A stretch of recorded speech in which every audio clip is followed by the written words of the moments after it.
This is $6,000 2014 BMW 535D. I think it's pretty cheap with lots to offer, good and not good. So this video is all about to getting this car to somewhat perfectly drivable condition, which is include interior, exterior, engine and chassis. We also gonna break down the cost and every part that I purchased for this car to basically get to the state where it is now, as well as we'll find out whether or not you should consider of buying something cheap and fixing it yourself, or you should just save that precious time and your effort to get the car to the point that is pleasant to be inside and pleasant to be driven. Overall, I purchased this car because it offers exceptional driving performance, as well as it does have quite a few interesting packages, as for example M package or bumpers, skirts and stuff like that. Also those LED headlights, they are pretty darn good. And some of the stuff from the interior, unfortunately the seats is not the upgraded seats, but anyway, we'll save that stuff for the review and it's going to be in the channel soon. Also, this car, like you already know, it's a diesel, which was another point toward getting myself into something that I never been to before, exception the Iseki 3-cylinder farming tractor, but that was back in Ukraine and I rarely had to help with fixing it. Whereas now I'm a grown man with my own fetish and I can buy some junk and hopefully fix it, restore it and maybe even enjoy it. At first, let me get you a brief introduction to this car.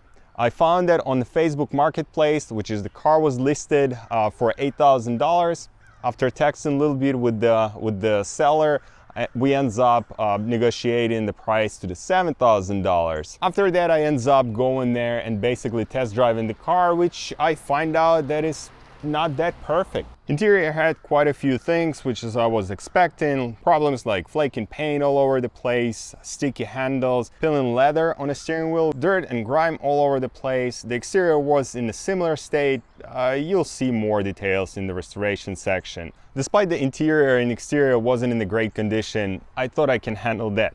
I'm pretty good at detailing and buffing some of the spots, making it look pretty good, replacing a couple buttons, and it should be pretty doable. Although it wasn't that great, it's the engine. Despite it didn't had any check engine light or stored memory, it wasn't working that great. It had some vibration and pretty rough one, and it's pretty visible on camera. So I thought I would simply replace the engine mounts and transmission mount, and that should fix that. After 30 minutes of test driving the car, I discovered another problem, which is the transmission. It's weirdly doing that type of hiccup when you let go of the gas and press it again. We'll talk about it in different video when we're going to be doing the software update and some other things, which is going to be dedicated video and not going to be included in this one. Overall, I thought it might be a adaptation problem. I didn't really put a lot of thought into it, which is I still think the transmission is perfectly fine. Those 8-speed transmission that was installed since 2013, I think, or 2012, was one of the best in BMW history, or one of the most reliable, same in those engines. Meanwhile, there was many things in between, and few days ago this happened. You know what, let's actually fix this one right now.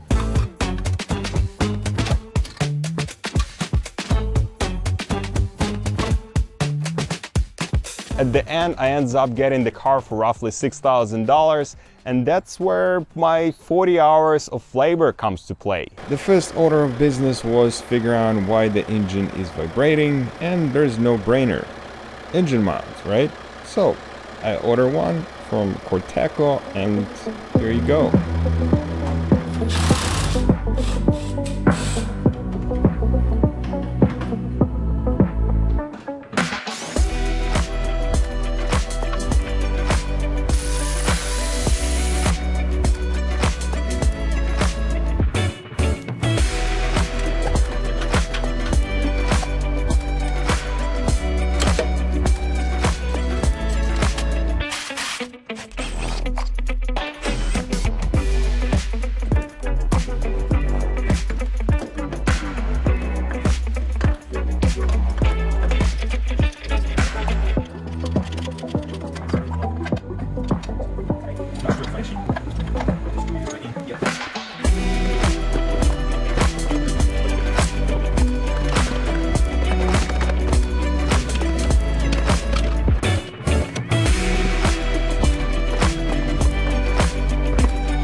there's still a little bit of vibration, but it's not as bad as it used to be. So this one, as you can see, I cannot move much. The core plus the bottom vacuum compensator, I guess, is nice and rubbery. Whereas original one, what is the date? 09/07/13, which is basically original, OG original. It doesn't supposed to do that. So the basically core is ripped off, vacuum seal is completely collapsed. Yeah, that's why you want to replace those. It's definitely a pretty common thing to have the BMW with open hood, and God knows what is going on with it. We have engine vibration even after replacing the engine ones. But this one, we're going to be troubleshooting the vacuum lines. When I put the hand on the steering wheel while car is idling, I can feel it a little bit of vibration. And when you look at the engine, you clearly can see it just vibrating. Apparently it's not as bad as it was with the engine itself vibrating, but now it's dumping more onto the body of the car.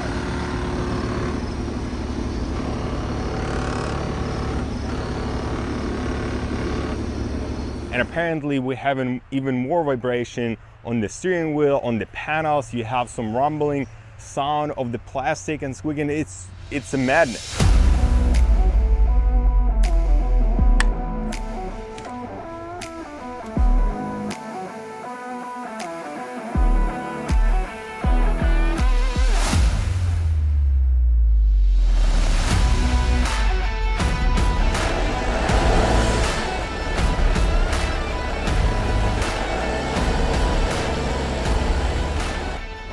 Go straight up, so you can see the washer is rattling right there. I guess this piece is jumping all around as well. I'll apply some gas and see if it will smooth out.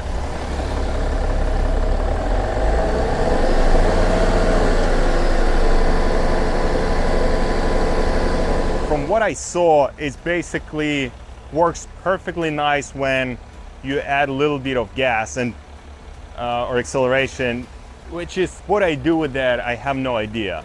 So another problematic part that a lot of people saying in, or talking about in forums about the diesel is a inlet pipe, which is basically have our oil separation valve, this guy right here, and this pipe in between. And I start suspecting that something might be off a little, and yeah, apparently it's got a whole bunch of cracks. So this is definitely not the airtight, but I'm not quite confident in terms of whether this could potentially be a problem for something that big. Is like engine vibration. Is it actually this piece?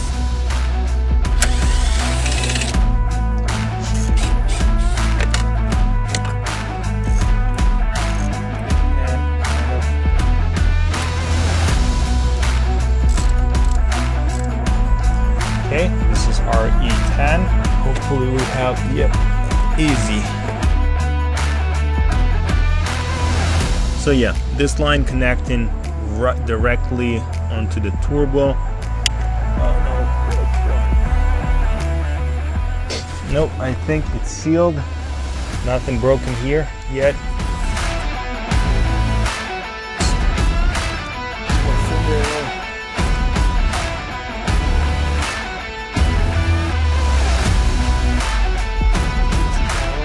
For those who are wondering, I did reset the adaptation previously, and I tried a couple times with cleaning some stuff and just disconnecting, reconnecting, and basically it didn't change anything.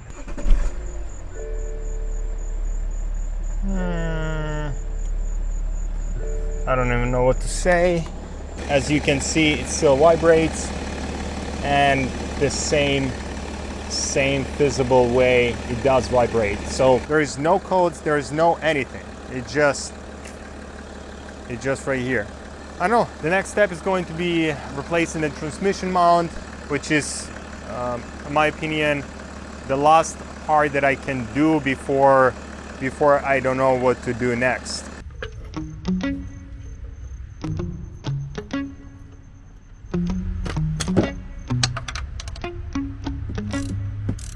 Easy. Now when you move this.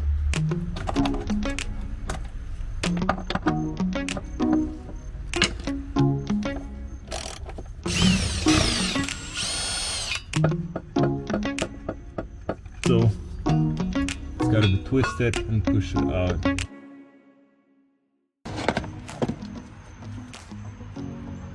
So they both are approximately the same height. Might be like 5 mil or something, or might be less than that. But again, I'm still going to replace it since I'm there, and it is what it is.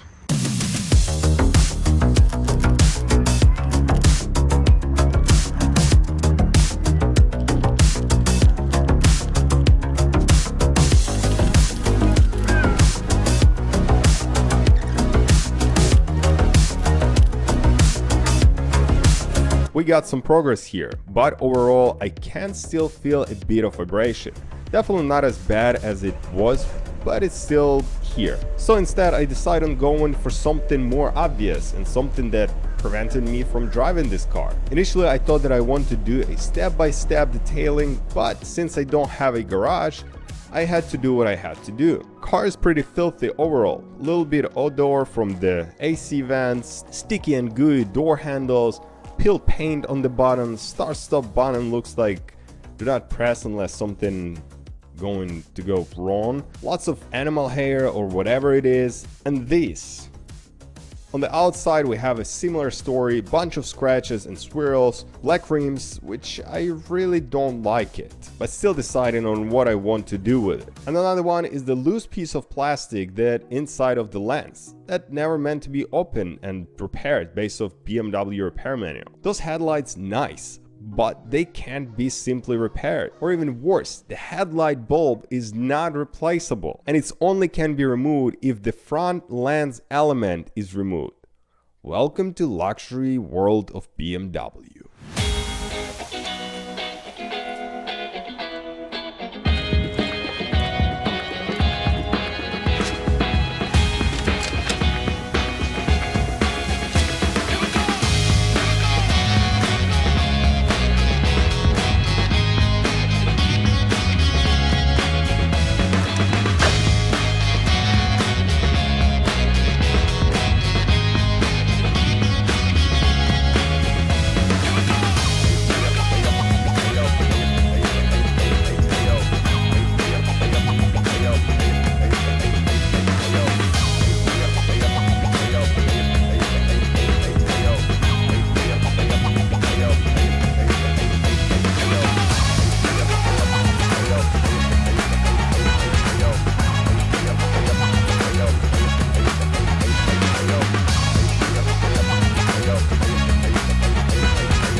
after the car became pleasant to be inside and doesn't look like abomination, I went for some crucial, which is chassis. Few components are on the brink of destroying entire rear suspension, differential and transmission, if not repaired. And those parts are flex disc and the rear differential bushing. And they are completely destroyed. Also, before you say why did I do what I about to do, past myself will explain you what and why. So the flex disc and a bushing, it's not going to be the same video.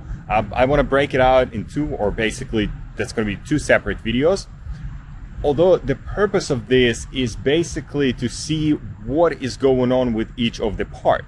And as you know, each of these pieces would reflect on drivability or the way the drivetrain is acting.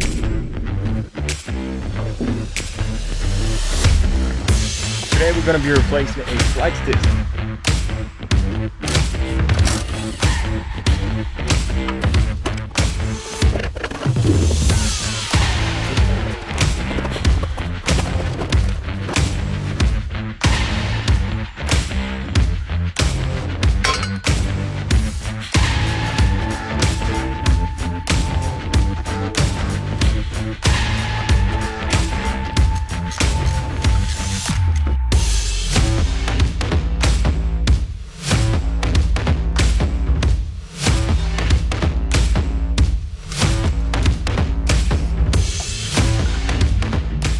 As you can see, this one is completely destroyed. Car have 140,000 miles. It's just really bad. In any case, let's jump under the car and put this piece back, or not this one, the other one, the new one.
So this is our bushing. You can see it at the top. It's like completely destroyed, or I mean not completely, but it's bad. That's just for safety. And as you can see, suspension extended all the way.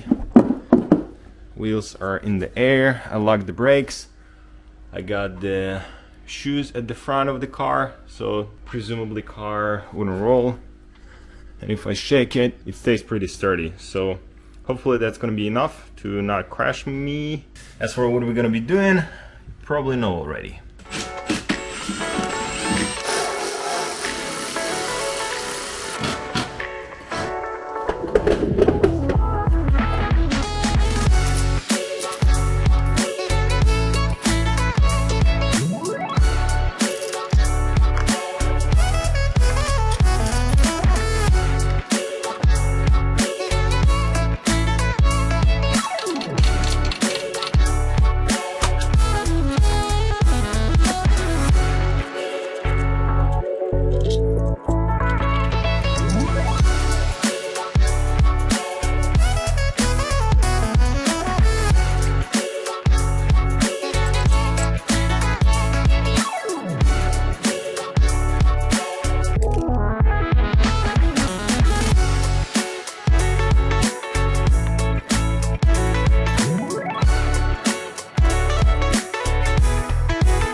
All of that made the car good, very good, but a bit of vibration was still bothering me. I put 1,000 miles on the car, changed the oil, found some silicone in the filter or some mushy substance. Seems like whoever was replacing valve cover or any other gasket use a bit of silicone. But what I also discovered is a carbon buildup around injector of cylinder 3, which for me was quite a shock. At first, there are two similar engines, N57 and M57. The main difference is that the M57 had an iron block and N57 is an alloy block. The carbon buildup means that the combustion gases are escaping through injector board, which have to be sealed. I mean, either copper washer got burned, which is less likely since the alloy have lower melting temperature. Here you can see some bubbling. Sorry for the footage, but it's clear for me that we have a breach here. You know the thrill. Let's get to it. 2014 BMW F10.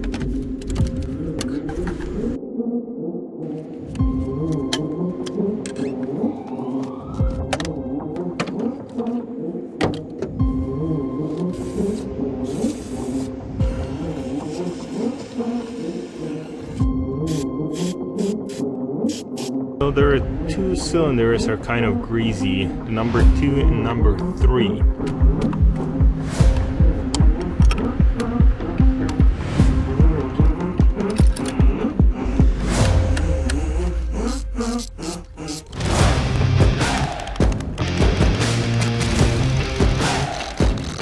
It's it quite a bit, and all this crumble around, like carbon buildup, still sitting really strong in there.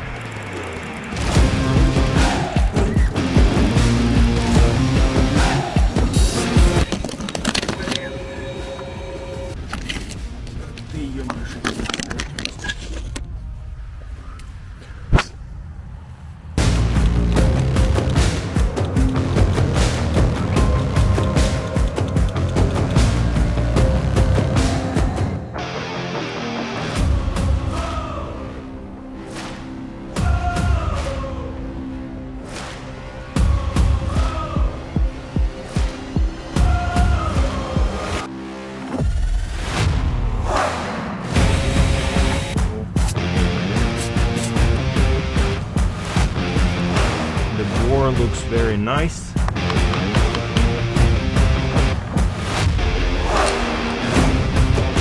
Very nice. As you can see the corner right here, that's where it was leaking. You can see how big of the cavity it is.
Давай ще раз.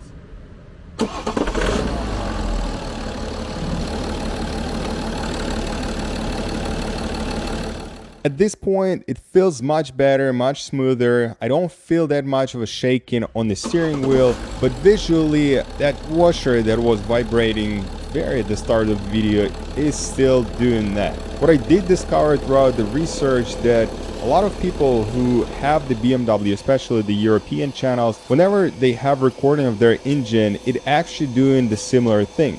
So I decide not to go any farther and not to replace anything unless I'm gonna have to do something with it. At this point, we pretty much done. Let's get to the conclusion. So yeah, that's what we end up with, and I'm really happy with it. A few exceptions. The rims, it's still black, and I don't know if I'm going to repaint them or not. And the shot that you've seen at the start of the video on the tow truck is actually about the punched tires, or I ran through the pothole and it exploded. So I had to replace the tires. The rims are still original. This one is, again, it's scratched because they was remounting, and the paint that is on the rims is it's a plastic dip, which is quite sucks. The other thing is the check engine light that recently popped up, which is related to the AdBlue system. And the AdBlue is, if you didn't know, it's specifically for diesel fumes. It's making those fumes kind of environmental friendly. Overall, could be two things, either the tank, the AdBlue tank, or the injector that sprays the AdBlue into the system, because the message that I got on the OBD is a pressure too low in the system, probably somewhere the leakage or something like that. In any case, that should be pretty easy to figure out. And the last one is the transmission that doing that funky thing. I think and hope that the software update will fix this issue. If not, then we're gonna disassemble or take it apart, remove the oil pan, and replace the solenoid and oil and the filter. So that should be the fix for it. As I promised, here's the list with the prices, and that's how much I spent for the car, which ends up over $1,000. That not that bad. I actually was expecting something a bit more. What I want to say is the labor. I said I spent 40 hours, but that's it. This is with filming and me being just slow and working on a parking lot, which is not ideal. I think in the same conditions, if you would be doing like garage and without filming, it's gonna take you roughly 30 hours. If we multiply it by $40 per hour, let's just make it really easy, it's gonna end up another $1,200. So that's kind of the thing. And I don't know, AdBlue, let's add another 500, because if we're gonna need to replace the tank, that's what gonna cost.